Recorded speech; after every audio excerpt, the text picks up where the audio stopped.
Start करते हैं बेटा एक नया चैप्टर जिसका नाम है जनरल मीटिंग। लिखो बेटा, क्या नाम है बच्चे चैप्टर का? General meeting. बेटा मॉड्यूल में आप जाओगे तो नाम कुछ और है, management and administration of company की बात हो, लेकिन इसको ना बेटा अलग तरीके से पढ़ाऊंगा। बेटा आपको पहले जनरल मीटिंग चैप्टर में सेक्शन कौन से कवर करने हैं बच्चे? सेक्शन 96 से लेके 122।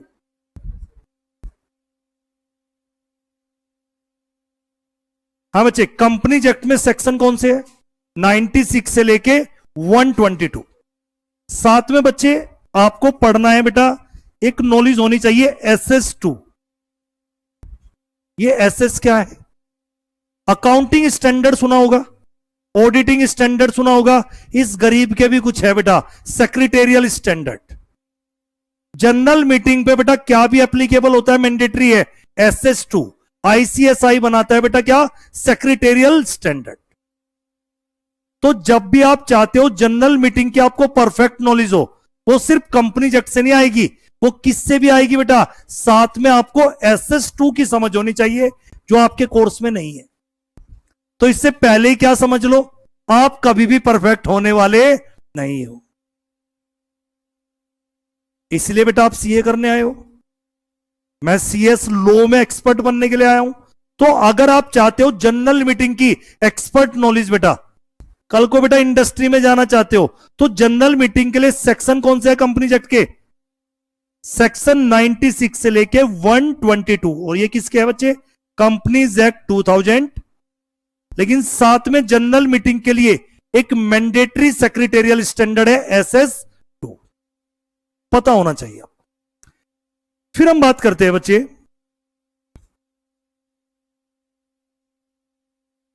आप सभी को पता है बेटा कंपनी में इन जनरली कौन होते हैं? बच्चे कंपनी के अंदर आप बोलते हो शेयर होल्डर। इन जनरली कंपनी में कौन होते हैं बेटा? Share holder. या आप क्या भी बोल सकते हो बेटा? मेंबर। मैंने क्या वर्ड यूज किया? इन जनरली। ऐसे तो कंपनी में सप्लायर भी होते हैं, क्रेडिटर भी। इन जनरली कंपनी में शेयर होल्डर होते हैं। और कौन होते हैं बेटा? Board of director. मालिक कौन होते हैं कंपनी के? Share holder. शेयर होल्डर बेटा कंपनी के क्या होते हैं? मालिक। लेकिन मैनेजमेंट किसके हाथ में होती है बेटा? Board of director. तो जो कंपनी की मैनेजमेंट को देखते हैं बेटा वो कौन होते हैं? Board of director. मालिक कौन होते हैं? Share holder. फिर क्वेश्चन आता है कि सर शेयर होल्डर खुद ही क्यों नहीं मैनेज कर लेते? मैं एक एग्जांपल के तौर पे बात करता हूं बेटा, इन्फोसिस, टाटा या रिलायंस। रिलायंस सब बच्चे जानते भी है। बच्चे रिलायंस एक प्राइवेट कंपनी है, पब्लिक कंपनी है? पब्लिक, क्योंकि नाम क्या है? Reliance industries limited. अब मुझे बताओ रिलायंस कंपनी में कितने शेयर होल्डर होंगे? लाखों करोड़ों शेयर होल्डर। तो बच्चे एक बात बताओ, शेयर होल्डर खुद क्यों नहीं मैनेज कर सकते? दो रीजन है। एक तो शेयर होल्डर क्या होते हैं बेटा? लार्ज नंबर में। और दूसरा शेयर होल्डर क्या है बेटा? स्कैटर्ड। स्कैटर्ड का मतलब बिखरे हुए है। आप रिलायंस के शेयर होल्डर यूपी में भी देखेंगे, पंजाब में भी, बिहार में भी, हरियाणा में भी। तो इसलिए हम बोलते हैं कि सर आप मालिक हो, हम मानते हैं। ये भाई साहब रिजवान 10 शेयर कंपनी के लेके बैठा हुआ है, 10-10 रुपए वाले। ये भी कंपनी का क्या है बच्चे? मालिक। छाया पे तो वोडाफोन का 11 रुपए का एक शेयर है, ये भी कंपनी का कौन है बेटा? मालिक। हमने कहा आप सब मालिक हो भाई साहब, आप क्या हो? मालिक। पर मैनेज कौन करेंगे कंपनी को? Board of director. इसमें एक छोटी सी बात और लिखो,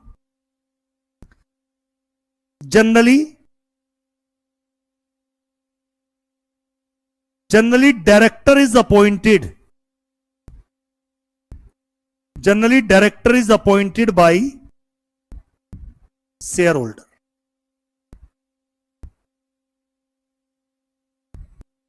हाँ भाई, मैंने क्या बोला बेटा? Generally director is appointed by share holder.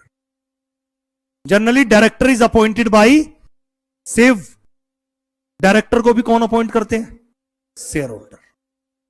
अभी बेटा ध्यान से समझना मेरी बात। अब अगर हम बात करें बेटा, हमारी कंपनी पे कौन सा एक्ट लगता है? Companies act 2013। भारत में अगर आप कंपनी बनाओगे तो कौन से कानून से गवर्न होगी? Companies act 2013। ये जो हमारा कंपनीज एक्ट 2013 है बच्चे, इसमें कुछ पावर किसको दी गई है? लिखो, some power exercised by shareholder. कुछ पावर कौन एक्सरसाइज करेंगे बेटा? Shareholder. और कुछ पावर कंपनीज एक्ट किसको देता है? Some power exercise by board of director. यानी हमारे कंपनीज एक्ट में पावर को डिवाइड किया है। कुछ काम किसके अप्रूवल से होंगे? Shareholder. और कुछ काम किसके अप्रूवल से होंगे? Board of director. तो ये जो शेयर होल्डर है बेटा, कंपनीज एक्ट में कुछ पावर किसको दी है? शेयर होल्डर को। शेयर होल्डर अपनी पावर कहां एक्सरसाइज करते हैं? General meeting. और हमेशा जनरल मीटिंग किसकी रहेगी बेटा? Share holder. तो जनरल मीटिंग हमेशा किसकी होती है? Share holder. Board of director अपनी पावर कहां एक्सरसाइज करते हैं? Board meeting.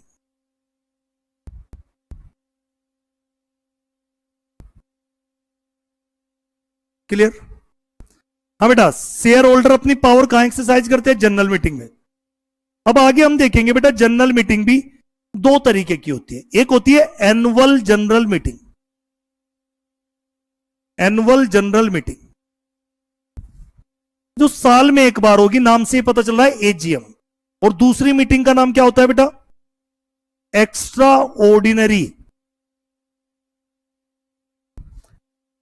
Ordinary general meeting. ये इसको किस नाम से भी जाना जाता है बेटा? Emergency general meeting. Emergency general meeting. अब वैसे तो हम बात करें बेटा, मीटिंग और भी तरीके की हो सकती है। क्रेडिटर की मीटिंग, क्लास मीटिंग। पर हमें अपने जनरल मीटिंग चैप्टर पे किस पे फोकस करना है? एजीएम और ईजीएम। एजीएम साल में कितनी बार होगी? एक बार। ईजीएम साल में आप जितनी बार चाहो मीटिंग करा सकते हो। ईजीएम, हाँ बेटा, जब साल में एक बार एजीएम होती है तो मैं ईजीएम की क्या जरूरत है? अरे साल के बीच में आपको किसी एजेंडा के लिए बेटा, किसी रेजुलेशन के लिए शेयर होल्डर की अप्रूवल चाहिए। क्या आप एजीएम तक का वेट करोगे? तो अगर साल के बीच में शेयर होल्डर की अप्रूवल लेनी है तो कौन सी मीटिंग में शेयर होल्डर की अप्रूवल ली जाएगी? एक्स्ट्रा ऑर्डिनरी जनरल मीटिंग या इमरजेंसी जनरल मीटिंग। पूरे इस चैप्टर में एक बात हमेशा याद रखनी है, जब मैं जनरल मीटिंग बोलता हूं तो मैं एजीएम की भी बात कर रहा हूं, ईजीएम। पूरी क्लास में कोई बच्चा मेरे से ये नहीं पूछेगा एजीएम या ईजीएम। जब मैं वर्ड यूज करूंगा general meeting, it cover AGM और ईजीएम। लेकिन अगर मैं सिर्फ क्या बोल रहा हूं बार बार? एजीएम, तो वहां उसकी इंटरप्रिटेशन क्या ही लेनी है? AGM.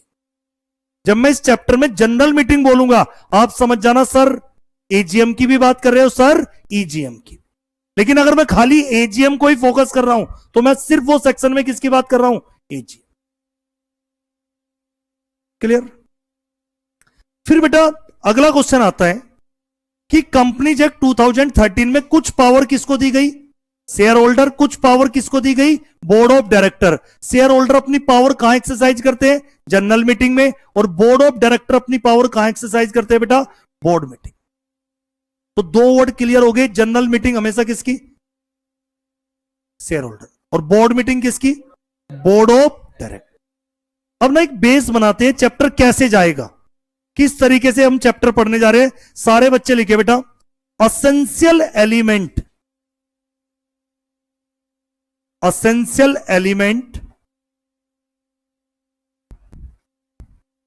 For a valid general meeting. एक वैलिड जनरल मीटिंग के लिए क्या क्या असेंशियल एलिमेंट है बेटा? अब मैंने यहां जनरल मीटिंग बोली तो कोई बच्चे को डाउट तो नहीं चल रहा ये एजीएम या ईजीएम, दोनों की बात कर रहा हूं। तो असेंशियल एलिमेंट, एक वैलिड जनरल मीटिंग के लिए क्या क्या असेंशियल एलिमेंट है? सबसे पहली बात बेटा, प्रॉपर नोटिस। अगर आपको शेयर होल्डर की जनरल मीटिंग बुलानी है तो पहले क्या देना पड़ेगा बेटा? आपको प्रॉपर नोटिस देना पड़ेगा।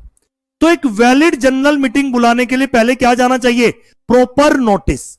तो नोटिस का सेक्शन अभी से माइंड सेट कर लो सारे बच्चे। सेक्शन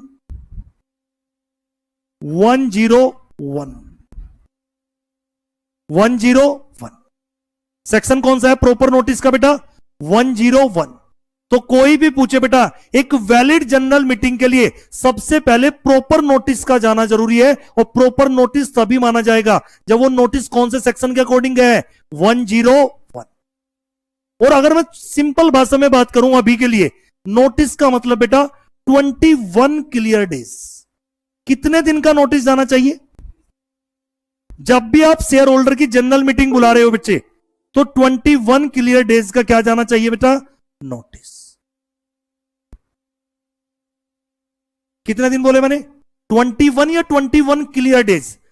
20 दिन का भी नहीं चलेगा सर, 25 दिन का चलेगा। अरे तुम्हारी शादी में मैं आना चाहता हूं तो मुझे कुछ दिन पहले तो बताओगे या उसी दिन फोन करोगे कि सर ना महाराष्ट्र आ जाओ, आज शादी है? ये तो ना बुलाने वाली बात हो गई ना। तो मैं कह रहा हूं कि एक वैलिड जनरल मीटिंग के लिए कितने दिन का नोटिस भाई साहब? 21 क्लियर डेज। जब ये 101 पढ़ेंगे तो इस क्लियर पे भी फोकस करेंगे। अगर सेक्शन 8 कंपनी है बेटा, सेक्शन 8 कंपनी की भी जनरल मीटिंग होती है। सेक्शन 8 कंपनी कितने दिन का नोटिस भेजती है? At least 14 days, at least. तो सेक्शन 8 कंपनी की भी जनरल मीटिंग होती है, और सेक्शन 8 कंपनी की जनरल मीटिंग कितने दिन के नोटिस पे होगी? 14 डेज। जबकि नॉर्मल जो जनरल मीटिंग होती है उसके लिए कितने दिन का नोटिस जाता है? 21 क्लियर डेज। क्लियर बेटा? फिर उसके बाद क्वेश्चन आता है प्रॉपर अथॉरिटी। हाँ भाई, मीटिंग कौन बुलाएगी बेटा? रिलायंस की मीटिंग बेटा। ये क्या शिव बुला रहा है कि आ जाओ भाई कल रिलायंस की मीटिंग है? भैया तू कौन है? कह रहा है कि मैं तो कुछ भी नहीं हूं, तो तू कैसे बुला सकता? मीटिंग कौन बुलाएगा बेटा? Proper authority. हाँ भाई, जनरल मीटिंग कौन बुलाएगी बेटा? और आगे चल के मैं तुम्हें बताऊंगा इस प्रॉपर अथॉरिटी में कौन कौन आते हैं। या तो बोर्ड ऑफ डायरेक्टर बुलाएंगे तुम्हारी मीटिंग, या बेटा मेंबर्स, और या बेटा एनसीएलटी। पूरे कंपनी एक्ट में जब मैं ट्रिब्यूनल बोलता हूं, क्या बोलता हूं? ट्रिब्यूनल। तो ट्रिब्यूनल का मतलब ही क्या है? NCLT, national company law tribunal. तो बेटा प्रॉपर अथॉरिटी का मतलब यहां पे क्या हुआ? बोर्ड ऑफ डायरेक्टर बुला सकते हैं, मेंबर्स बुला सकते हैं खुद से अपनी मीटिंग, और एनसीएलटी। क्लियर? हाँ बेटा। ये कब की बात हो रही है? मीटिंग से पहले की या मीटिंग के अंदर? मीटिंग से पहले। अगर आपको मीटिंग बुलानी है अपने शेयर होल्डर की तो पहले प्रॉपर नोटिस देना पड़ेगा सेक्शन 101 के अकॉर्डिंग। फिर आपको नोटिस भी कौन बुलाएगा मीटिंग बेटा? Proper authority. और प्रॉपर अथॉरिटी आगे सिचुएशन में देखेंगे। इन जनरली बोर्ड ऑफ डायरेक्टर बुलाते हैं। कुछ ऐसी सिचुएशन बताऊंगा जहां पे मेंबर अपनी मीटिंग खुद भी कंडक्ट करा सकते हैं। और एनसीएलटी को भी पावर है क्या बुलाने की बेटा? एजीएम वगैरह, ईजीएम बुलाने की। तो एनसीएलटी बेटा एजीएम भी बुला सकती है और ईजीएम। क्लियर? फिर बात करते हैं बेटा, ये बात हो रही थी मीटिंग से पहले। अब ड्यूरिंग द मीटिंग क्या चाहिए? सबसे पहली बात, मीटिंग के अंदर क्या चाहिए बेटा? Proper quorum. एक वैलिड मीटिंग के लिए क्या होना जरूरी है बेटा? Proper quorum. सर कोरम का मतलब? कोरम का मतलब होता है बच्चे minimum number of member. Minimum number of member required for a valid general meeting. Suppose कीजिए मैंने 10,000 मेंबर है, मीटिंग में 2 मेंबर आके बैठ गए तो कोरम मौजूद नहीं है। कोरम का मतलब minimum number of member required for a valid general meeting. Sir कैसे पता चलेगा कोरम कितना होता है? उसके लिए एक सेक्शन बताऊंगा आपको, सेक्शन 103 रीड विद सेक्शन 112 113।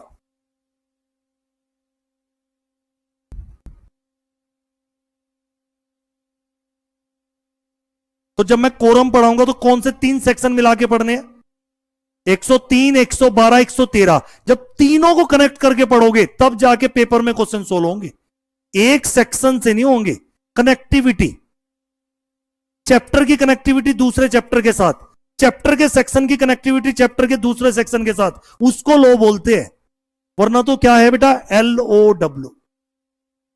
अगर आप कनेक्ट करके नहीं पढ़ते हो तो फिर LOW है बेटा। जिस बच्चे को लगता है इंग्लिश की हिंदी करके मैं लो पास कर लूंगा, जिंदगी में नहीं पास हो सकते। लो इंटरप्रिटेशन है, लो में दिमाग चलाना पड़ेगा, कनेक्ट करना पड़ेगा, और वो कनेक्टिविटी आप पे आती ही नहीं। तो मैंने पहले ही, इसीलिए तुम्हारे साथ क्या किया, मैंने तीनों सेक्शन एक साथ खुद ही बता दी कैसे कनेक्ट करके पढ़ना। वो क्वेश्चन होगा कोरम का, और कोरम में क्या पूछ रहा होगा, 112 113। तो जिस बच्चे को इन तीनों सेक्शन की कनेक्टिविटी समझ में आ गई उसका क्वेश्चन सोल्व हो जाएगा। Next, proper chairman. जैसे बेटा हर शादी का एक पंडित क्लास का मॉनिटर होता है, वैसे ही बेटा मीटिंग का क्या होता है, प्रॉपर चेयरमैन। एक वैलिड जनरल मीटिंग के लिए चेयरमैन का होना जरूरी है। हम यहां पे लड़कियों को बुरा लगे तो एक वर्ड लिख सकते हैं, चेयरपर्सन, चेयरमैन ना बोल के, ईगो हट हो जाए, वुमेन की बात ही नहीं हो रही है, चेयरमैन। तो चेयरमैन क्या हो सकती है, फीमेल भी हो सकती है, तो क्या वर्ड यूज कर सकते हैं, चेयरपर्सन। सेक्शन कौन सा है बेटा, कैसे चेयरमैन अपॉइंट होगा, उसके लिए हम सेक्शन पढ़ेंगे, सेक्शन 104। तो किसी भी वैलिड जनरल मीटिंग में कोरम मौजूद होना चाहिए, उस मीटिंग का प्रॉपर चेयरमैन होना चाहिए, और साथ में बेटा प्रॉपर प्रोक्सी। अगर आप खुद मीटिंग में नहीं आ सकते तो आप अपने ब्याह पे किसको भेज सकते हो बेटा, प्रोक्सी। किसको भेज सकते हो, प्रोक्सी। थोड़ी देर के लिए मैं बोल सकता हूं proxy look like an agent of share holder. वैसे एजेंट वर्ड सही नहीं है यहां पे। प्रोक्सी का मतलब, सपोज कीजिए सुमित की 26 नवंबर को शादी है और 26 तारीख को ही मीटिंग है, तो सुमित मीटिंग में जाइए, शादी में, शादी में जाएगा। अब बेटा कंपनी एक्ट अपने मेंबर को राइट देता है कि अगर कोई मेंबर किसी वजह से मीटिंग अटेंड नहीं कर पा रहा है तो उसको राइट है, वो किसको अपॉइंट कर सकता है, अपने प्रोक्सी को, जो मीटिंग अटेंड कर सकता है। और प्रोक्सी के लिए मैं पूरे प्रोविजन के लिए सेक्शन कौन से पढ़ाने जा रहा हूं, 105। ठीक है बेटा। अगर मीटिंग होगी बेटा तो मुझे बताओ मीटिंग में एजेंडा होगा या नहीं। भैया अगर कोई मीटिंग है बेटा तो उस मीटिंग का क्या भी होगा, और ये एजेंडा आप कहां पे बता दोगे बेटा, नोटिस के साथ। जब आप नोटिस भेजोगे शेयर होल्डर को तो साथ में मीटिंग का क्या भी बताया जाएगा बेटा, एजेंडा। सपोज कीजिए तुम सबकी मैंने मीटिंग बुला ली, आ गए तुम भी भाई, फिर मैं देख रहा हूं शिव ठीक है चलो अब घर चलते हैं। अरे भैया जब नोटिस भेजा है मीटिंग का तो कोई एजेंडा तो होगा, और उस एजेंडा पे पहले क्या होगा, डिस्कशन, डिबेट। और जब डिस्कशन डिबेट खत्म हो जाएगी फिर क्या होगी बेटा, वोटिंग। तो नेक्स्ट क्या है बेटा, प्रॉपर क्या होनी चाहिए बेटा, वोटिंग। प्रॉपर क्या होनी चाहिए बेटा, तो पहले एजेंडा पे क्या होगा, डिस्कशन, जो भी हमारी मीटिंग का एजेंडा है। सपोज कीजिए एजेंडा क्या है बेटा, ये जो आपके जिराफ जैसे सर है इसको आप निकालना चाहते हो क्लास से, कह रहे कि लॉ का दूसरा मास्टर लेके आएंगे, एजेंडा ये है, इसके लिए मीटिंग हो रही है कि सर को निकालना है और सर की जगह पे नया टीचर अपॉइंट कराना है, ये मीटिंग का एजेंडा है। तुम सब आ गए बेटा मीटिंग में, एजेंडा पे क्या होगा, पहले डिस्कशन डिबेट, कुछ ऐसे भी तो होंगे जो मेरे फेवर में होंगे, फिर होगी बेटा प्रॉपर वोटिंग। सर ये वोटिंग कितने तरीके से हो सकती है, 4 तरीके से। पहला लिखो voting by show of hand, voting by show of hand. इसके लिए हम सेक्शन करेंगे बेटा सेक्शन 106, ओ सॉरी 107, 107। फिर है बच्चे वोटिंग बाय पोल, अब कहीं बच्चे 108 लिख देंगे बेटा, सेक्शन 109। फिर है बेटा ई वोटिंग, आपको यहां पे आने की जरूरत ही नहीं है बेटा, अपने घर से ही वोट कर दीजिए, 108। राइटिंग कैसी आ रही है बेटा, और पोस्टल बैलेट। एक तरीका क्या है बेटा वोटिंग का? सेक्शन कौन सा है? 110। सर हमें ना अपना सीक्वेंस से याद करना है, तो भैया फिर सीक्वेंस ऐसे ही बनाना, ई वोटिंग को पहले लिखना। लेकिन मैं पढ़ाऊंगा कैसे? 107 और उसके बाद क्या पढ़ाऊंगा, इसलिए मैंने ऐसे लिखा। हाँ बेटा, तो प्रॉपर वोटिंग होना चाहिए। तो पहले क्या बिना एजेंडा के मीटिंग होगी? नहीं, मीटिंग का कोई एजेंडा होगा। फिर उस एजेंडा को बेटा डिस्कशन होगा, डिबेट होगा, उसके बाद क्या होगी? वोटिंग। वोटिंग कितने मेथड से हो सकती है? 4। Voting by show of hand. Show of hand में क्या होगा? लो सीधा सीधा मैं बोलता हूं बेटा। एजेंडा नंबर 1 अरुण सर को हटाना चाहते हैं। Resolution 1 start. मोशन लेके आए बेटा किसी ने, साविस सर ने बेटा। मोशन का मतलब प्रपोजल। मीटिंग में proposal agenda number 1 Arun sir को हटाना चाहते हैं, तो तुम पार्टिसिपेट भी तो करोगे। हाँ हाँ हाँ, इस पे डिस्कशन हो जाना चाहिए। अब शिव ने बेटा देखो इस मोशन पे अपना क्या दे दिया बेटा कि हाँ इस पे डिस्कशन होना चाहिए। अब बेटा क्या हुआ? डिस्कशन हुआ। अब एक काम करते हैं, शो ऑफ हैंड से बेटा सभी बच्चों को हाथ उठाना है। एजेंडा नंबर 1 अरुण सर को हटाना है बेटा। रेजुलेशन स्टार्ट करते हैं by method of show of hand. हाँ बच्चे, एक। हाँ हाँ, हटाने के लिए नहीं नहीं, अभी पहला फिर दूसरा। अब एक मीटिंग के एक ही एजेंडा थोड़ा होते हैं, एक मीटिंग के कई एजेंडा होते हैं। एजेंडा नंबर 2 पे आएंगे ना, पहले अभी अरुण सर का एजेंडा। हाँ बेटा, अब इसको पता क्या बोलते हैं? एक भी बच्चे ने हाथ नहीं उठाया, इसी को बोलते हैं यूनानिमस रेजुलेशन। क्या हो गया बेटा?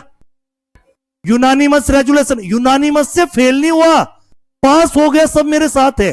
पहले मुझे बताओ ऐसा एजेंडा रखा जाता होगा क्या प्रैक्टिकली? अबे नालायक को, जब किसी को डाउट ही नहीं है इस चीज को, तो इसे एजेंडा क्यों रखवाएंगे? तो यहां पे यूनानिमस रेजुलेशन का मतलब क्या होता है? 100% कंसेंट। तो यहां पे तो 100% मेरे फेवर में है, तो मैं कंटिन्यू रहूंगा। एजेंडा नंबर 2 सर्विस सर को हमें क्या करना है बेटा? हमें यहां से बेटा अपने पाठशाला क्लासेस से रिमूव कराना है डायरेक्टर को। अब बेटा देखते हैं 1 2 3 सर्विस सर को। अब बेटा देखो ये कुछ नहीं कर पाएंगे। 3 लोगों ने शो ऑफ हैंड में क्या किया है? वोट किया अगेंस्ट में। और मान लेते हैं बेटा हमारे बेटा कंपनीज एक्ट में क्या लिखा हुआ है? अगर आप पाठशाला के डायरेक्टर को, सर्विस सर को हटाओगे तो आपको एसआर पास करना पड़ेगा। 75% शेयर होल्डर की वोट चाहिए। यहां तो बेटा 3 लोगों ने अगेंस्ट में वोट किया, बाकी सब फेवर में है, तो सर्विस सर भी कंटिन्यू यहां पे रहेंगे। हाँ बेटा, अब सुनो बच्चे, और सुनो मेरी बात। शुरुआत हमेशा बच्चे शो ऑफ हैंड से होती है। शुरुआत हमेशा किससे होती है? क्योंकि बेटा शो ऑफ हैंड में ना सबसे अच्छी बात होती है, बहुत जल्दी से डिसीजन ले लिया जाता है। अब सपोज कीजिए मुझे सब हटाने के लिए तैयार ही बैठे थे, हम पोल क्यों कराए? एक डब्बा लगाएंगे, फिर पोलिंग पेपर पे सब, फिर काउंटिंग होगी। सीधा सीधा पूछो अरुण सर को कौन हटाना चाहते हो? सबने हाथ उठाया, तो मैं ऐसे बेटा सीढ़ियों से नहीं जाऊंगा, ऊपर से कूद जाऊंगा। अबे भैया, और इससे ज्यादा क्या शर्म की बात है? यूनानिमस 100% वोट पड़ी है मेरे खिलाफ, तो अब क्या मैं सीढ़ियों से, लिफ्ट से जाके क्या करूंगा बेटा? यहां से बेटा सीधा। चलो बेटा आ जाओ बच्चे, सुनना मेरी बात। हाँ बेटा, आप बताओ। शुरुआत हमेशा शो ऑफ हैंड से होती है। इसका पॉजिटिव पॉइंट समझ में आया क्यों होती होगी? कि भाई जल्दी फैसला। लेकिन बेटा ध्यान से सुनो, इसमें एक कमी है, इसमें ना एक दिक्कत है। शो ऑफ हैंड में क्या होता है? 1 hand 1 vote. 1 hand irrespective of number of share. ये भिखारी शेयर होल्डर, एक शेयर इसके पास, लेकिन शो ऑफ हैंड में बेटा इसकी भी एक वोट है। शिव के पास 1 लाख शेयर है, शिव की भी कितनी वोट? 1। तो ये अमीर गरीब में भेदभाव नहीं करता।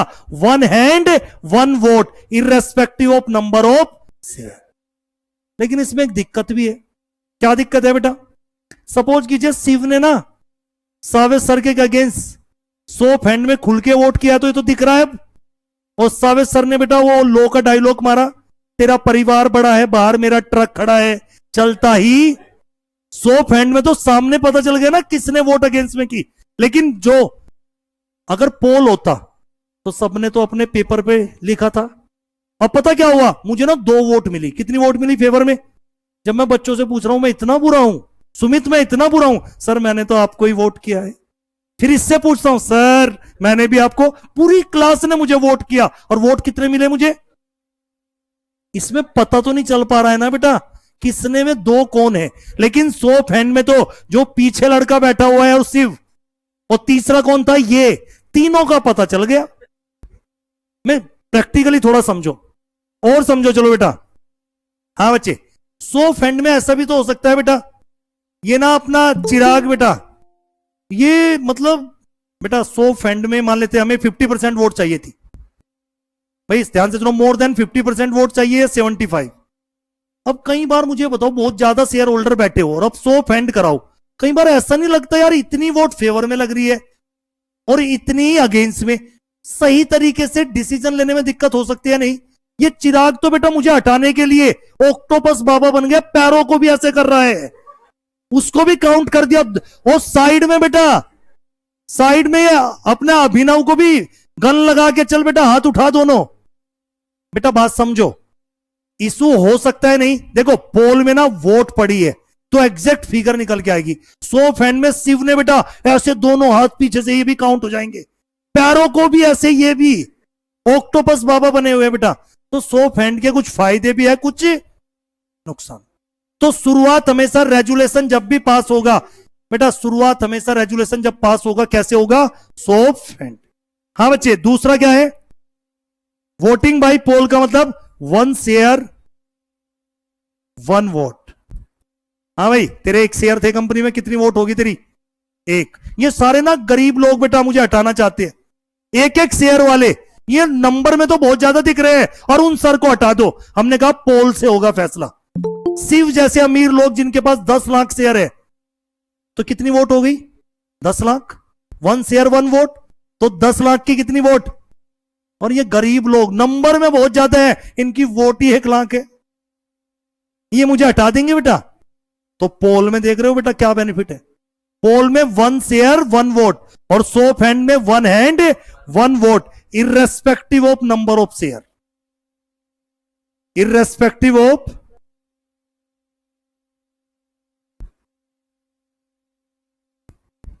Irrespective of number of share. हाँ बेटा, फिर मैंने कौन सा मेथड बताया बेटा, ई वोटिंग।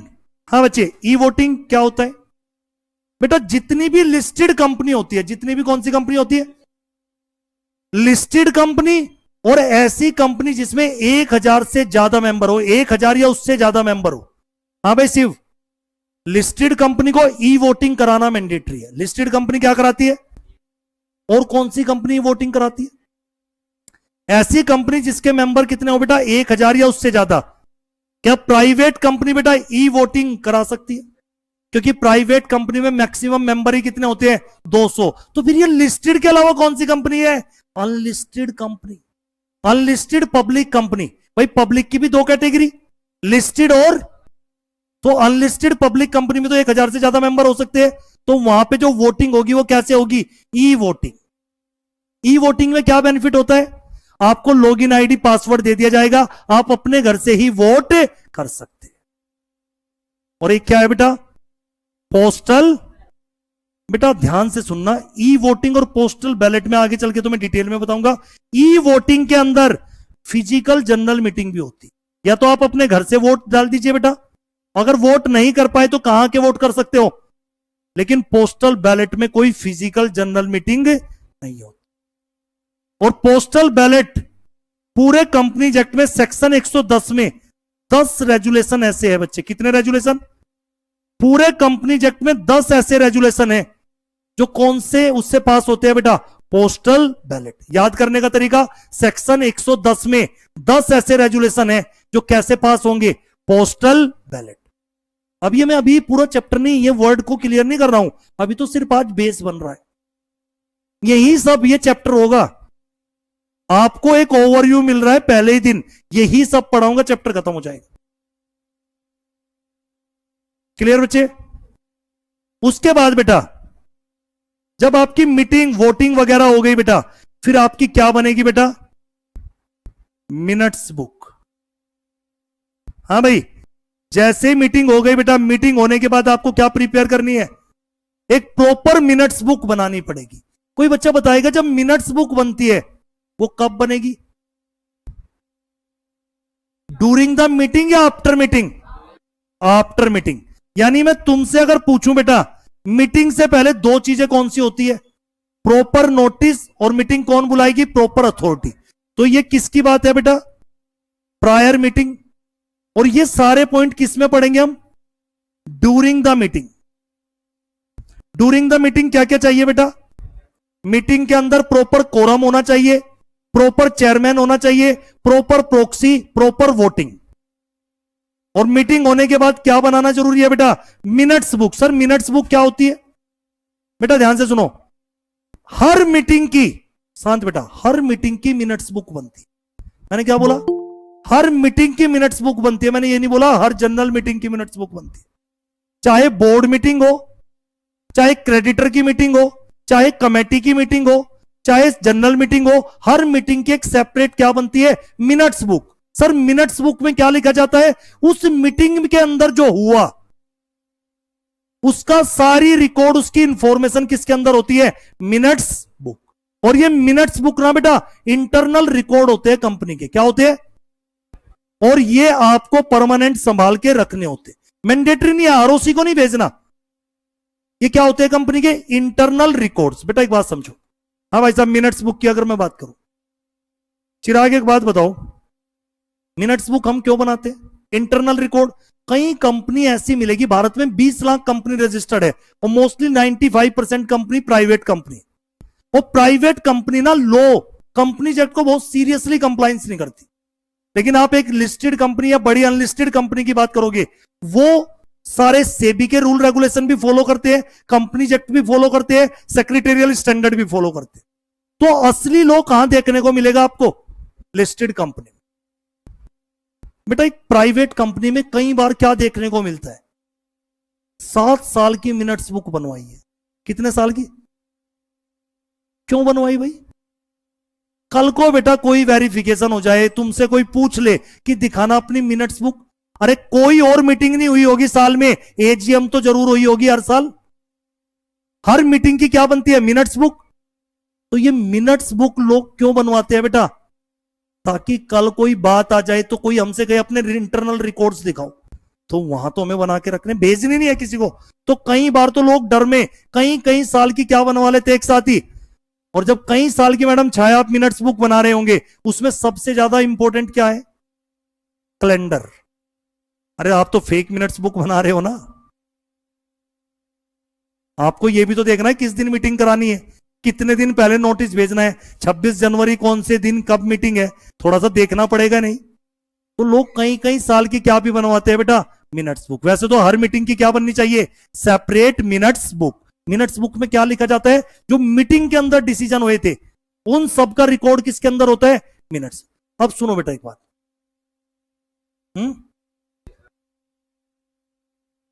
नहीं क्या हमारे जो एजेंडा पास हुए, एसआर पास हुआ, इस मीटिंग में डायरेक्टर को हटाया गया, ये हमारा रिकॉर्ड है, इसमें क्या दिक्कत है? ये हमारा इंटरनल रिकॉर्ड है ना, इस सबके लिए थोड़ा है। अब बेटा ध्यान से सुनना, एक बात बताओ सुमित, मैं बेटा ध्यान से सुनना, सुमित ने बेटा मीटिंग चल रही थी बेटा, हमारे बेटा दो डायरेक्टर छाया और क्या नाम है आपका? साक्षी। इन दोनों की बेटा डायरेक्टर के बीच में लड़ाई हो गई, बालों से ऐसे पकड़ के। इनकी लड़ाई चप्पल सैंडल से लड़ाई हो रही है बेटा। ये 12:07 में लड़ाई चल रही थी। Sumit company secretary CS meeting के रिकॉर्ड्स बना रहा है बेटा, ऐसे लिख दिया 12:07 पे साक्षी ने छाया को 3 चप्पल लगातार मारे। और ये मिनट्स बुक बताओ मुझे इंटरनल रिकॉर्ड है या नहीं? तो ये तो परमानेंट रिकॉर्ड है। अब भाई साहब ये नए स्टूडेंट हमारे, ये ना कुछ साल के बाद सीएस आए, तो इन्हें कैसे पता चलता होगा कंपनी में क्या चल रहा है? ये क्या देखेंगे उस कंपनी की?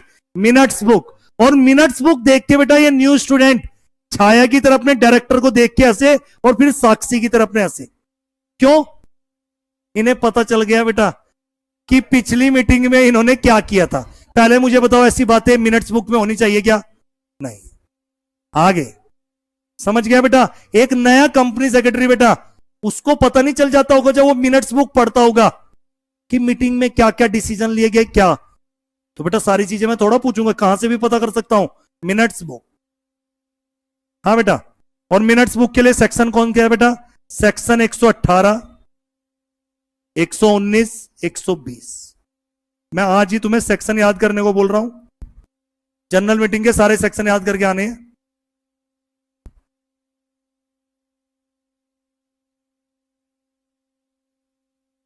क्लियर बच्चे। उसके बाद हम बात करते हैं बेटा, तो कुल मिला के बेटा अब मुझे नालायक को ये बताओ, ये चैप्टर कैसे जाने वाला है, समझ गए या नहीं।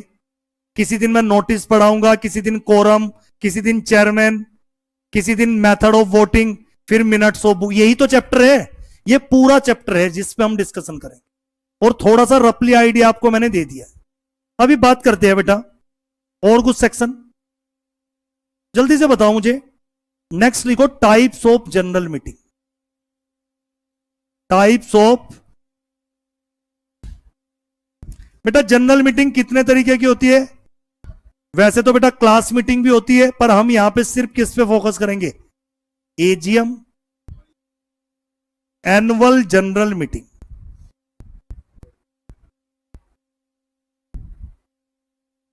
और नेक्स्ट क्या है बच्चे, इमरजेंसी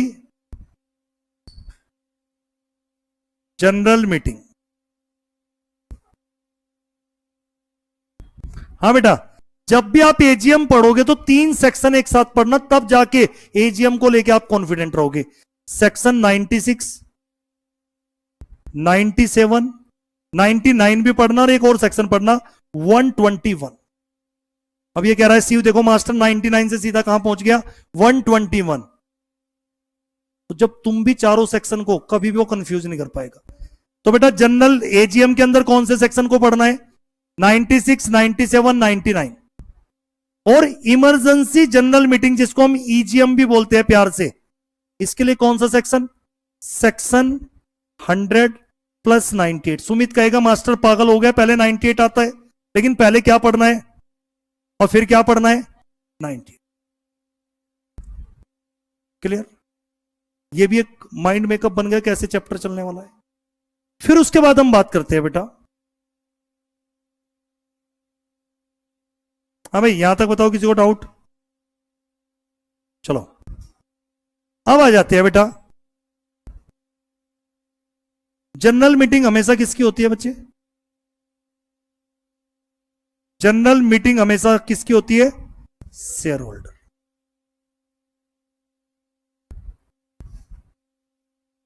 और जनरल मीटिंग के अंदर बेटा कितने तरीके के रेजुलेशन पास होंगे, 2 टाइप्स ऑफ रेजुलेशन।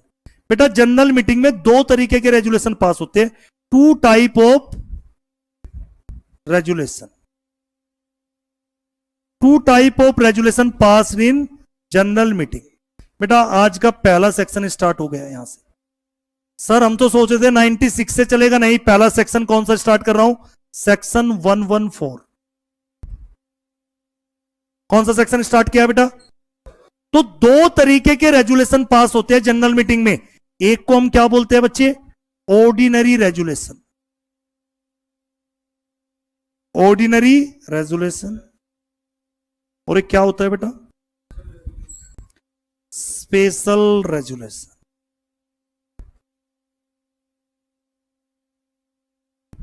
हाँ बेटा प्यार से बेटा, ऑर्डिनरी रेजुलेशन को मैं शॉर्ट में कई बार क्या वर्ड यूज करूंगा, और ये वर्ड हमेशा पूरे कंपनी एक्ट में यूज होते हैं, ओआर और। मैंने एक काम करता हूं, दोनों का ना डिफरेंस क्लियर करता हूं, और ये जैसे डिफरेंस क्लियर होगा, ओआर एसआर का दोनों का सेक्शन कौन सा है, 114। तो कोई भी तुमसे ऑर्डिनरी रेजुलेशन स्पेशल रेजुलेशन पे क्वेश्चन आए तो सेक्शन कौन सा कोट करना है, 114। सबसे पहले हम बात करते हैं ओआर में कितनी वोट चाहिए बेटा। हाँ बेटा मोर देन, ये सबसे बड़ी गलती करके आते हैं बच्चे, more than 50% votes, more than 50% votes in favour, then such resolution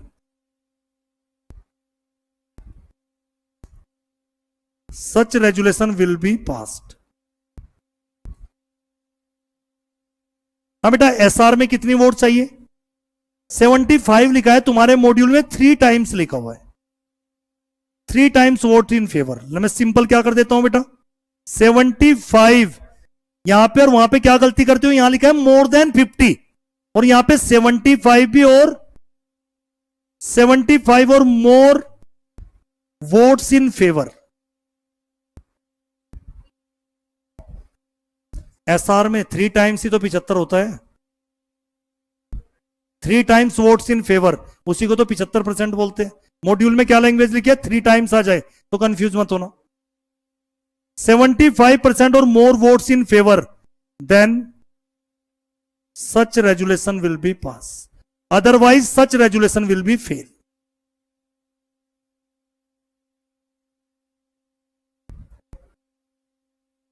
हाँ बेटा, कोई दिक्कत? यहां तक लिख लिया?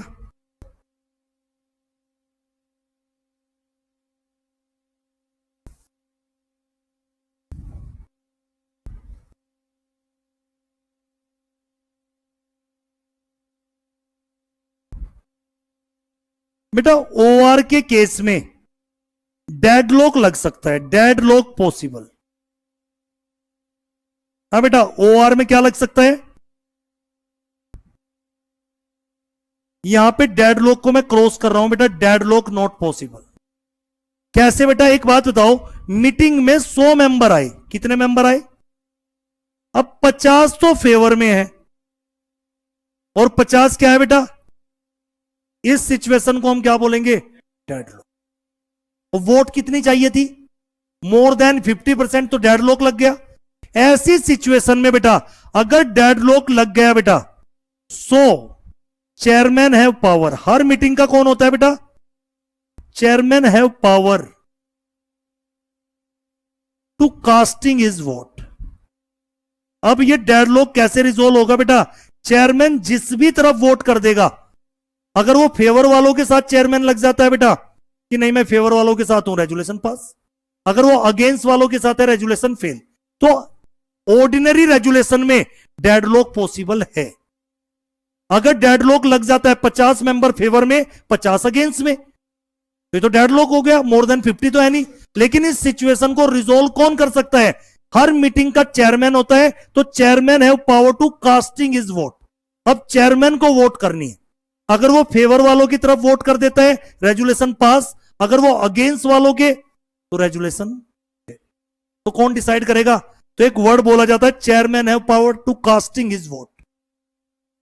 इधर बेटा डेडलॉक पॉसिबल ही नहीं है, तो chairman have no power to casting his vote. भाई जब डेडलॉक लग ही नहीं सकता है, लगा के दिखा दो कोई. चलो भाई 100 मेंबर है, हाँ भाई 3 सिचुएशन बनाता हूं, 25 फेवर में 75 अगेंस्ट में, 75 फेवर में 25 अगेंस्ट में, और क्या बन सकता है बेटा 24 और या बेटा 1 में, ऐसे. मतलब कुछ भी सिचुएशन बना लो, डेडलॉक नहीं लगेगा. हाँ बेटा, भैया ऐसा ही तो हो सकता है, 75 25, 75 मान लेते हैं फेवर में है, 25 अगेंस्ट में, तो भी रेजुलेशन पास. यहां पे बेटा फेवर में 24 है, अगेंस्ट में कितने हैं, तो क्या होगा, फेल. और यहां पे बेटा मैं कह रहा हूं 26 को अगर मैं कर देता हूं, ये तो हो ही गया बेटा. यानी कोई भी सिचुएशन बनाओ, कोई सिचुएशन ऐसी बन ही नहीं सकती जिसमें डेडलॉक लग रहा हो. भाई या तो 75 फेवर में होंगे 25 अगेंस्ट में, या 74 और 26, या 76 या 24. यही तो 3 सिचुएशन बन सकती है. पहले वाले में रेजुलेशन पास, दूसरे वाले में फेल, और तीसरे वाले में पास. डेडलॉक लगा के दिखाओ कोई. अरे एसआर में डेडलॉक लग ही नहीं सकता कभी. तो जब डेडलॉक नहीं लगेगा तो चेयरमैन की वोटिंग कराने की क्यों जरूरत पड़ेगी. तो यहां पे लिख सकते हो, chairman have no power to casting vote. Chairman have no power to casting his vote. Chairman को अपनी वोट की जरूरत नहीं पड़ती, क्योंकि यहां डेडलॉक पॉसिबल नहीं है. कैसे नहीं, मैं कह रहा हूं वहां डेड लॉक ही नहीं लगा, वहां पे तो 50 फेवर में 50 अगेंस्ट में, यहां पे डेड लॉक लगा के दिखा, यहां तो ये तो पास ही होगा फेल होगा, डेड लॉक तो नहीं लगेगा। डेड लॉक का मतलब इक्वल टाई हो जाता है जैसे मैच। भाई 100 मेंबर में मीटिंग में आए, मैं कह रहा हूं चाहिए मोर देन 50, पर वहां सॉल्यूशन है उसको रिजोल्व करने का। अगर डेड लॉक लग जाए चेयरमैन से वोट करा लेंगे, यहां तो डेड लॉक ही नहीं लगेगा। मुझे बताओ यहां पे एसआर में डेड लॉक लग सकता है क्या? वहां डेड लॉक अगर लग जाता है तो भी उसको रिजोल्व करने की सिचुएशन है, क्योंकि मोर देन 50% वोट चाहिए, तो किसकी वोट करा लो वहां पे? चेयरमैन की। इधर डेड लॉक ही नहीं लगेगा तो चेयरमैन को वोट करने की जरूरत नहीं पड़ेगी। क्या कंफ्यूजन है? सोच रही है तो बता, या ऐसी चेहरा बना रही है? अरे मैं कह रहा हूं यहां पे डेड लॉक लग सकता है। नहीं भाई 100 मेंबर मीटिंग में आए, 50 ने मेरे फेवर में वोट की, 50 ने अगेंस्ट, अगर डेड लॉक की सिचुएशन हो जाती है तो भी उसको किसके द्वारा रिजोल्व किया जा सकता है? चेयरमैन। और यहां पे तो डेड लॉक लगेगा ही नहीं, तो चेयरमैन को वोट कराने की जरूरत ही नहीं है। मुझे पहले तो एसआर में डेड लॉक लगा के दिखाओ, जब डेड लॉक नहीं लगेगा तो चेयरमैन से क्यों वोट कराएंगे? नॉर्मली नहीं कह रहा हूं मैं जो तू सोच रहा है कि 74 में, वहां पे तो फेल ही हो गया ना। यहां पे डेड लॉक लगा था 50 फेवर में 50 अगेंस्ट में। ऐसी सिचुएशन को कैसे डील किया जाएगा? चेयरमैन जो भी चेयरपर्सन है वो वोट करेगा, अगर वो फेवर वालों के साथ है रेजुलेशन पास, अगेंस्ट वालों के साथ रेजुलेशन फेल। क्लियर बेटा? नेक्स्ट लिखो। किसमें? अबे 3 टाइम्स, 75% को 3 टाइम्स नहीं बोलेंगे, 3 टाइम्स वोट्स इन फेवर। 25 या 75, 25 चौक 100। यार क्या तुम्हें तो सही में बेटा प्रैक्टिकल मुझे ही पढ़ाना पड़ेगा क्या तुम्हें? 3 टाइम्स भी तो 75% ही होता है। नहीं नहीं ऐसा नहीं सोचना बेटा। हाँ भाई दोनों डिफरेंस क्लियर है। थर्ड बेटा, ये यहां पे नोट डाउन कर लिया।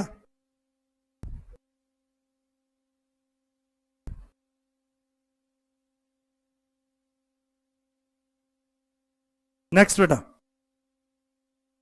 तीसरा डिफरेंस लिखो बेटा।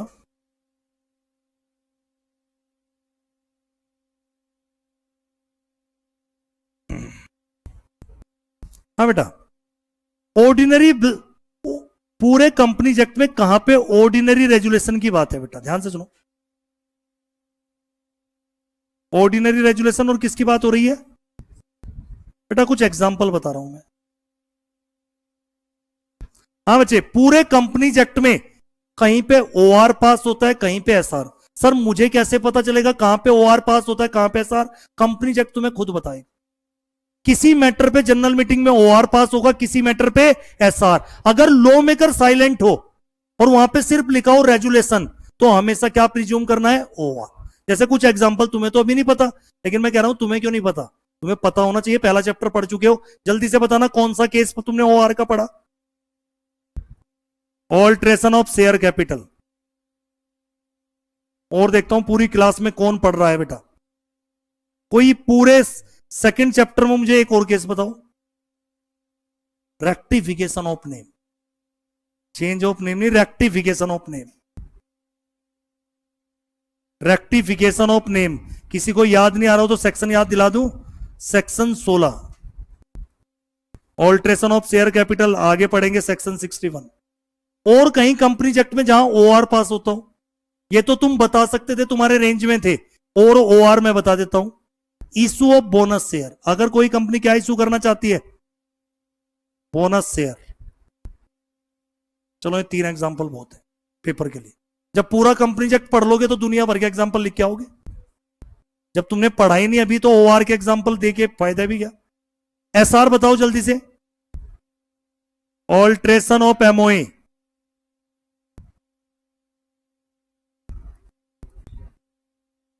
ऑल्ट्रेशन ऑफ एओए,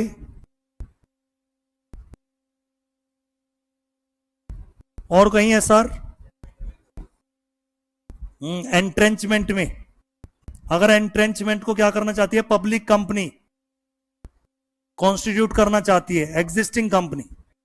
चलो और भी लिख सकते हो, स्वेट इक्विटी शेयर इशू करना हो। अगर कोई कंपनी कौन से शेयर इशू करना चाहती है आगे पढ़ोगे। और बाई बैक, बहुत सारे केस आएंगे, ये तो एग्जाम्पल के तौर पे हो गए, याद रहेगा बेटा।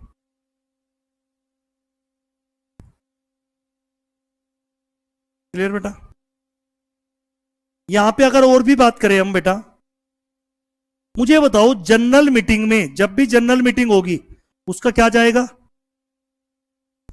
चाहे जनरल मीटिंग के अंदर रेजुलेशन कैसे भी पास हो सकता है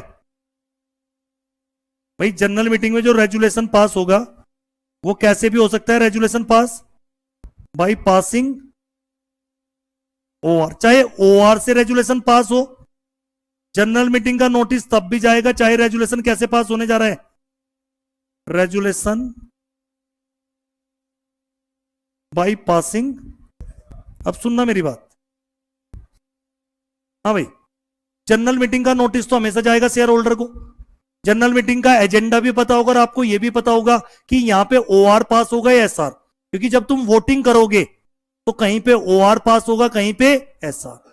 अब बेटा यहां पे ना नोटिस में आपको स्पेसिफाई करना पड़ेगा, इंटेंशन बतानी पड़ेगी बेटा। नोटिस के अंदर ये आपको हाईलाइट करना पड़ेगा कि ये रेजुलेशन कैसे पास होने जा रहा है, ये रेजुलेशन कैसे पास होने जा रहा है बेटा, इसको हाईलाइट करना पड़ेगा। ऐसा क्यों?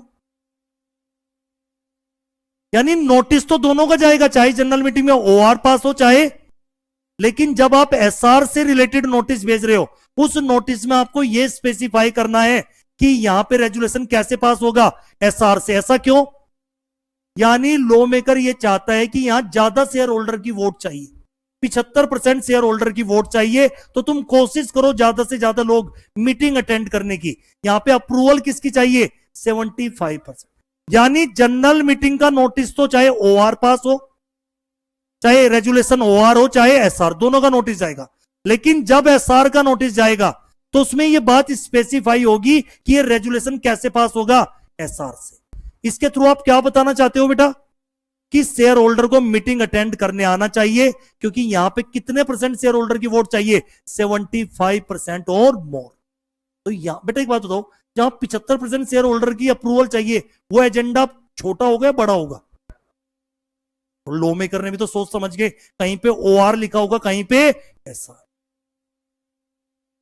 तो ये 3-4 बेटा आपके उसमें भी देखोगे। आज जाके सबसे पहला सेक्शन कौन सा कंप्लीट करना है? 114। क्लियर?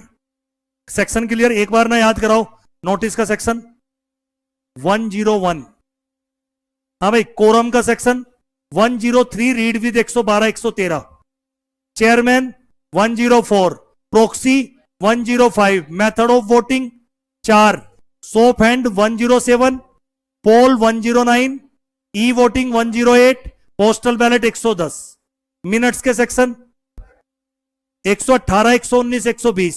एजीएम के लिए 4 सेक्शन कौन से? 96 97 99 और 121। ईजीएम के 2 सेक्शन 100 प्लस 98।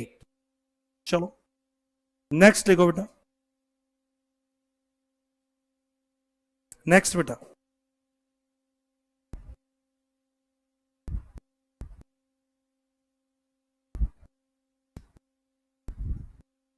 सेक्शन 96। टॉपिक का नाम डालो सारे बच्चे, annual general meeting. Annual general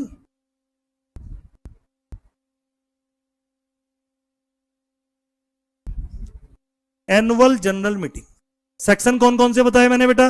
अगर आपको एजीएम की अच्छी समझ चाहिए, 96 पढ़ना, 97 99 और 121। इन सबको जब पढ़ो तो आपको ऐसा लगना चाहिए कि मुझे एक एक कंसेप्ट क्लियर है। क्लियर? फिर आता है बेटा, सबसे पहले लिखो basic objective. Basic objective of AGM. हाँ बेटा, एजीएम का बेसिक ऑब्जेक्टिव क्या होता है? क्यों कराते हैं हम एनुअल जनरल मीटिंग? लिखो इसका answer, to transact for ordinary business. To transact for ordinary business.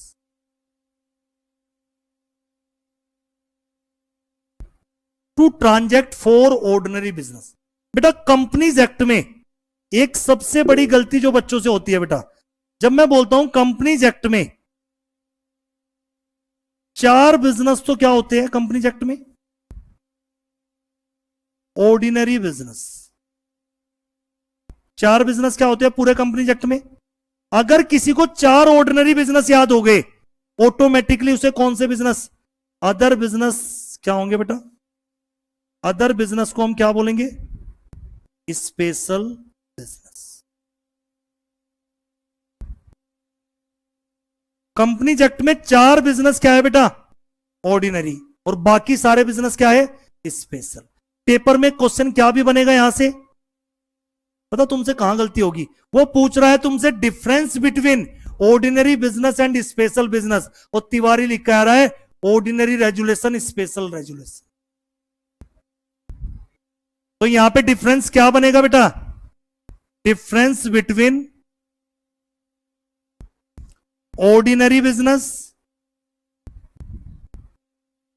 And special business. और ये ऑर्डिनरी और स्पेशल बिजनेस का सेक्शन एक माइंड सेट कर लो, दोनों का सेक्शन, ये जो ऑर्डिनरी और स्पेशल बिजनेस की बात होगी वो होगी सेक्शन 102। तो एक और नया सेक्शन भी आ गया। ऑर्डिनरी और स्पेशल बिजनेस का सेक्शन कौन सा है? 102। ऑर्डिनरी और स्पेशल रेजुलेशन का सेक्शन 114। तो पहले लिखो बेटा, बेसिक ऑब्जेक्टिव तिवारी क्या होता है एजीएम कराने का? टू ट्रांजेक्ट। 4 ऑर्डिनरी बिजनेस होते हैं, 4 ऑर्डिनरी बिजनेस हमेशा कहां पे रखे जाएंगे? Annual general meeting. कौन से 4 ऑर्डिनरी बिजनेस? पहला लिखो, to consider and adopt financial statement,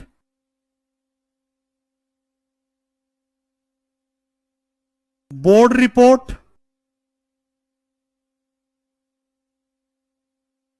audit report. हाँ बेटा, मैंने 2 वर्ड लिखे, consider and adopt. Financial statement कहां पे कंसीडर अडोप्ट किए जाते हैं बेटा? एजीएम में। 3 चीजें बेटा एनुअल जनरल मीटिंग में कंसीडर की जाएगी और अप्रूव की जाएगी। कौन सी? Financial statement, board report, director की रिपोर्ट को हम बोर्ड रिपोर्ट बोलते हैं, ऑडिटर की रिपोर्ट को ऑडिट रिपोर्ट। ऑडिट में पढ़ रहे हो या नहीं? क्या क्या पढ़ रहे हो? ऑडिटर कौन सी एश्योरेंस देता है? रीजनेबल एश्योरेंस या एब्सोल्यूट एश्योरेंस? और ऑडिटर अपना ओपिनियन किस बेस पे देता है? Audit evidence. वो पढ़ रहा है। यानी ऑडिट में सर ने पूरी कहानी बताई होगी कि ऑडिटर पहले क्या बनाता है? स्ट्रेटेजी और प्लानिंग, जिसको हम ऑडिट डॉक्यूमेंटेशन बोलते हैं। फिर उसके बेसिस पे ऑडिट प्रोसीजर लगाता है, जिसमें सब्सटेंटिव और कंप्लायंस प्रोसीजर। फिर वो प्रोसीजर लगा के बेटा क्या करता है? प्रोसीजर फाइनेंशियल स्टेटमेंट के एक एक आइटम पे लगाते हैं, पर जो ओपिनियन देते हैं फाइनेंशियल स्टेटमेंट एज होल। फिर वहां से क्या निकालते हैं बेटा? Audit working paper. उसके बेसिस पे ऑडिट एविडेंस, और एविडेंस के बेसिस पे ओपिनियन। ओपिनियन भी मॉडिफाइड, अनमॉडिफाइड ओपिनियन, और इसी को राइटिंग फॉर्म में क्या बोलते हैं? Audit report. चलो, तो पहला बेटा ऑर्डिनरी बिजनेस क्या है बच्चे? पहला ऑर्डिनरी बिजनेस क्या है? To consider and adopt. 3 चीजें, financial statement, board report, audit report. और फाइनेंशियल स्टेटमेंट कहां डिफाइन है कंपनीज एक्ट में? Financial statement include balance sheet, P&L, cash flow statement, change in equity, notes to account. ये 5 चीजें आती है बेटा फाइनेंशियल स्टेटमेंट। हां, 1 पर्सन कंपनी, ओपीसी और स्मॉल कंपनी या डोरमेंट कंपनी, इनको रिलैक्सेशन है बेटा, इन्हें अपने फाइनेंशियल स्टेटमेंट में कैश फ्लो स्टेटमेंट बनाने की जरूरत है। तो बेटा 3 चीजें एनुअल जनरल मीटिंग में कंसीडर अडॉप्ट की जाती है, financial statement, board report, audit report. तो बेसिक ऑब्जेक्टिव क्या है जीएम कराने का?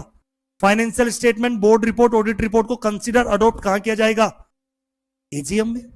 दूसरा बेटा to declaration of final dividend, to declaration of final dividend. बेटा फाइनल डिविडेंड हमेशा कहां दिया जाता है? डिविडेंड भी दो तरीके के होते हैं, इंट्रीम और फाइनल। फाइनल डिविडेंड हमेशा कहां पे दिया जाएगा? अरे पहले तुम्हारी बैलेंस शीट बनेगी, फिर तुम्हारी बैलेंस शीट ऑडिट होगी, फिर तुम्हारे प्रॉफिट आएंगे, प्रॉफिट में से तो क्या देते हो? डिविडेंड। तो फाइनल डिविडेंड कहां पे? To declaration of final dividend कहां पे दिया जाता है बेटा? एजीएम में। और इसे कौन सा बिजनेस भी माना जाएगा? Ordinary business. तीसरा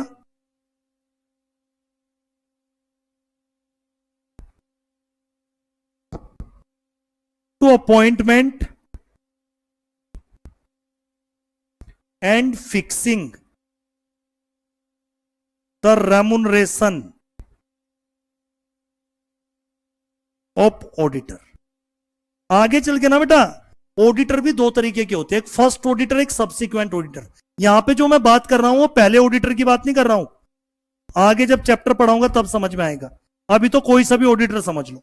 यानी जब भी किसी ऑडिटर का अपॉइंटमेंट होगा या ऑडिटर की रेमुनरेशन फिक्स होगी, वो कहां पे होगी? एनुअल जनरल मीटिंग में। और उसे कौन सा बिजनेस ट्रीट किया जाएगा?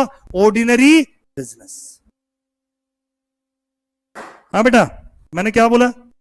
चार बिजनेस ऑर्डिनरी होते हैं। जिस बच्चे के चार याद हो गए वो कभी भी कंफ्यूज नहीं होगा। चार बिजनेस ऑर्डिनरी कौन से? टू कंसीडर एंड अडॉप्ट, तीन चीजें, financial statement, board report, audit report. To declaration of final dividend, और तीसरा to appointment and fixing the remuneration of auditor. Fourth to appointment of director, to appointment of director in place of those retiring by rotation। बेटा ये final में आप पढ़ोगे इसलिए थोड़ी सी दिक्कत होगी, फिर भी समझाता हूं, फाइनल में है टॉपिक बेटा। डायरेक्टर बच्चे दो तरीके के होते हैं। एक डायरेक्टर होते हैं रोटेशनल, कौन से डायरेक्टर होते हैं? और एक होते हैं नॉन रोटेशनल। तो कुछ डायरेक्टर, और ये सिर्फ रोटेशन और नॉन रोटेशन वाली बात सिर्फ कौन सी कंपनी के लिए होती है? यानी पब्लिक में पब्लिक का पैसा लगा हुआ है तो डायरेक्टर, कुछ डायरेक्टर तो परमानेंट होंगे, जैसे रिलायंस में मुकेश अंबानी थोड़ा रोटेट होते होंगे, लेकिन बाकी बोर्ड के डायरेक्टर क्या होते हैं? हर साल रोटेट, चेंज होते। तो मैं कह रहा हूं कि अगर इस साल कुछ डायरेक्टर रोटेट हुए तो उनकी जगह कोई नए डायरेक्टर भी तो आएंगे। तो कह रहे कि to appointment of in place of those retiring by notice. तो मैंने क्या बोला सुमित? पब्लिक कंपनी में कुछ डायरेक्टर होते हैं रोटेशनल। क्या हो तो पूरा सेक्शन पढ़ा दूंगा क्योंकि मैं फाइनल भी पढ़ाता हूं, लेकिन वो तुम्हारे उसका नहीं है, बस इतना समझो कितने कितने होते हैं, क्या प्रोसीजर। तो डायरेक्टर कुछ होते हैं रोटेशनल, कुछ क्या होते हैं बेटा? Non rotational. तो मैं कह रहा हूं कि जो डायरेक्टर रोटेट हुए उनकी जगह भी तो नए डायरेक्टर अपॉइंट होंगे। सपोज कीजिए इस एजीएम में 3 डायरेक्टर रोटेट हुए तो उनकी जगह 3 नए डायरेक्टर आएंगे। तो कह रहे to appointment of director in place, किसकी जगह पे? Those retiring by rotation. ये भी कहां पे होंगे? एजीएम में। और ये कौन सा बिजनेस है? Ordinary business. हाँ बच्चे, 4 बिजनेस क्या होते हैं?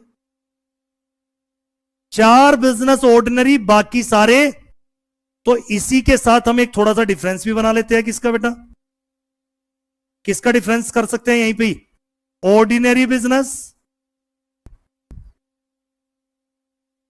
और दूसरा कौन सा है बेटा? Special business. तो कंपनीज एक्ट में बेटा, तो मुझे जल्दी से बताओ सेक्शन कौन सा है इसका? ऑर्डिनरी बिजनेस स्पेशल बिजनेस का सेक्शन 102। हाँ बेटा, 4 बिजनेस क्या होते हैं? Ordinary,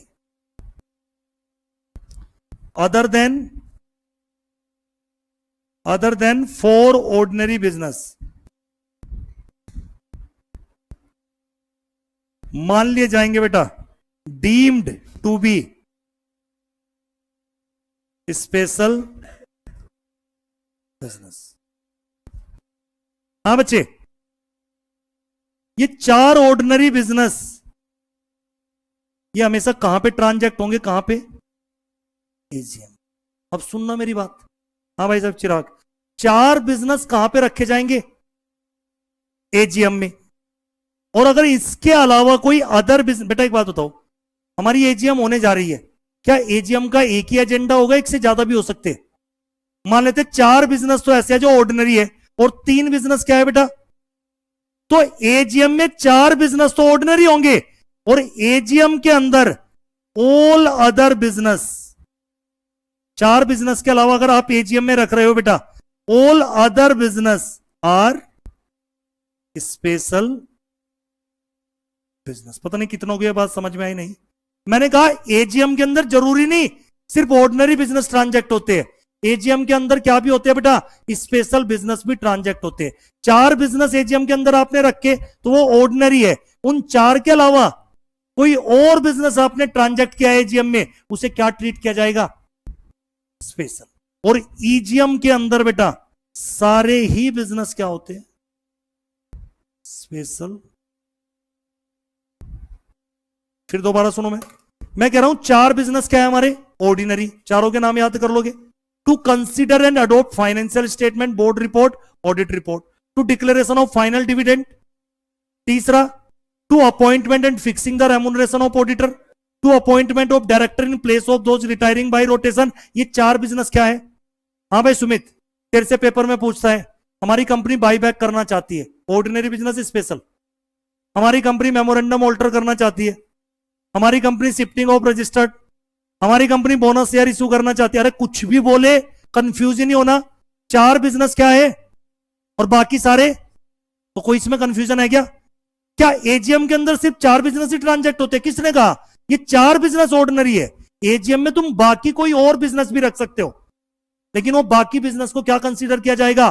special business. और ईजीएम में सारे ही बिजनेस कौन से ट्रांजैक्ट होते हैं? Special business. ईजीएम में सारे बिजनेस कौन से कंसीडर किए जाते हैं? स्पेशल। एजीएम में 4 बिजनेस ऑर्डिनरी, बाकी सारे स्पेशल।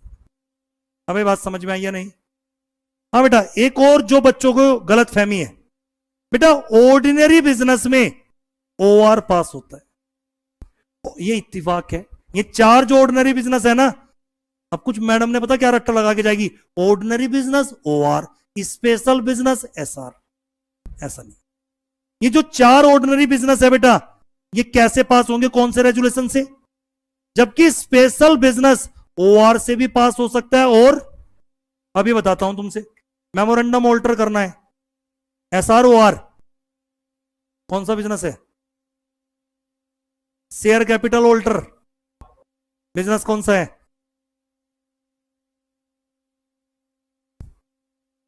बात समझ में आई या नहीं? हाँ भाई, बात समझ में आई या नहीं? सुमित, मैं क्या, हाँ 4 बिजनेस में ओआर पास होते हैं। स्पेशल बिजनेस में कहीं ओआर पास होगा, कहीं पे एसआर। हाँ, अरे इन 4 के अलावा तो पूरे कंपनी एक्ट में सारे बिजनेस स्पेशल है, कहीं पे ओआर पास हो रहा है, कहीं पे एसआर। जैसे मैं बोनस शेयर कराऊंगा तुम्हें, तो बोनस शेयर भी तो स्पेशल बिजनेस है, लेकिन वहां पास ओआर होता है। समझ आया नहीं? एक और बात बेटा, एक बात बताओ, नोटिस तो किसका भी जाएगा भाई? अगर मीटिंग के अंदर ऑर्डिनरी बिजनेस ट्रांजैक्ट हो रहा है, उसका भी नोटिस जाएगा। और नोटिस किसका भी जाएगा बेटा? Special business. लेकिन बेटा जो स्पेशल बिजनेस होता है, उसके नोटिस के साथ हमेशा क्या अटैच होके जाता है? Explanatory statement. जबकि यहां पे कोई एक्सप्लेनेटरी स्टेटमेंट नहीं जाता। यानी जब भी किसी स्पेशल बिजनेस का नोटिस जाएगा, तो उस नोटिस के साथ हमेशा क्या अटैच होके जाएगा? Explanatory statement. क्या होता है एक्सप्लेनेटरी स्टेटमेंट? यानी जो भी रेजुलेशन पास होने जा रहा है, उसके बारे में इंफॉर्मेशन होगी। जैसे मेरी कंपनी बाई बैक करना चाहती है, क्या करना चाहती है? तो ये बताओ, ऑर्डिनरी बिजनेस स्पेशल? स्पेशल, क्योंकि 4 बिजनेस ऑर्डिनरी, बाकी। तो जब हम बाई बैक का नोटिस शेयर होल्डर को भेजेंगे, हम उन्हें यह बताएंगे बाई बैक इक्विटी का कर रहे हैं, प्रेफरेंस का, बाई बैक कितना % कर रहे हैं, बाईबैक करने का पर्पज क्या है? हमारे पास पैसा कितना है और ये बाईबैक कर क्यों रहे हो? यानी एक्सप्लेनेटरी स्टेटमेंट का मतलब पता क्या होता है बेटा? अपने शेयर होल्डर को एक अपॉर्चुनिटी प्रोवाइड कराना, सारी इंफॉर्मेशन देना रेजुलेशन से रिलेटेड, कि जब वो वोट करने आए तो उसको पता हो कि मुझे फेवर में वोट करनी है या अगेंस्ट। हाँ भाई, एक्सप्लेनेटरी स्टेटमेंट का पर्पज क्या है? एक रीजनेबल अपॉर्चुनिटी अपने शेयर होल्डर को देना कि वो जब वोट करे तो उसे पता होना चाहिए कि वोटिंग मुझे फेवर में करनी चाहिए या अगेंस्ट में। और ये कब कर पाएंगे सुमित हम? जब उस एजेंडे से रिलेटेड ब्रीफ इंफॉर्मेशन नोटिस के साथ तेरे पास जाएगी। जैसे बाईबैक से रिलेटेड सारी इंपॉर्टेंट इंफॉर्मेशन किसमें होगी? Explanatory statement. लेकिन यहां पे ऑर्डिनरी बिजनेस के नोटिस के साथ क्या नहीं जाता? Explanatory statement. देखता हूं 3-4 पॉइंट कोई बता सकता है डिफरेंस ऑर्डिनरी बिजनेस और स्पेशल बिजनेस। हाँ भाई, ऑर्डिनरी बिजनेस, 4 बिजनेस, पता कितना बड़ा डिफरेंस लगता है? 4 बिजनेस के नाम लिखते, उधर लिखने अदर देन 4 ऑर्डिनरी बिजनेस, तो इतना स्पेस गायब। फिर लिखना ऑर्डिनरी बिजनेस में ओआर पास होगा। इन जनरली ऑर्डिनरी बिजनेस में क्या पास होता है? ओआर। जो हमारा स्पेशल बिजनेस है वहां पे ओआर भी पास हो सकता है कुछ रेजुलेशन के लिए और कुछ के लिए ऐसा। तीसरा मैंने क्या बताया कि ऑर्डिनरी बिजनेस में एजीएम के अंदर 4 बिजनेस ऑर्डिनरी, बाकी सारे स्पेशल। ईजीएम में सारे business special business. Ordinary business के नोटिस के साथ एक्सप्लेनेटरी स्टेटमेंट नहीं जाएगा। स्पेशल बिजनेस के नोटिस के साथ हमेशा क्या जाएगा? एक्सप्लेनेटरी अटैच होके जाएगा। क्या अटैच होके जाएगा नोटिस के साथ? क्या अटैचमेंट जाएगी बेटा? क्या अटैच होके जाएगा? Explanatory statement.